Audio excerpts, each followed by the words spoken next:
Hi! In front of me is VIVO Y76 5G, and today I would like to show you how you can operate all vibration features on this smartphone. Start by going into Settings. Now you need to scroll down and choose Sound over here. Then scroll down again and tap on Vibrate for Calls. Over here you can select one of those options for your incoming calls by tapping on the best one for you. Never vibrate, always vibrate, or vibrate first then ring gradually. I will go with always vibrate, so I have to click on it and go back.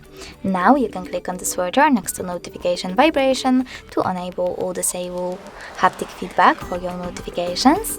Scroll down and click on prevent ringing. Over here you can select mute or vibrate by tapping on one of those options.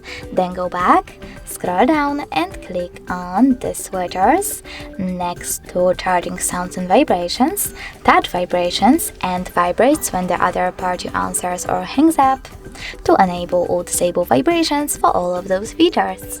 Thanks so much for watching. If you enjoyed this video, leave a like, comment, and definitely subscribe. Bye!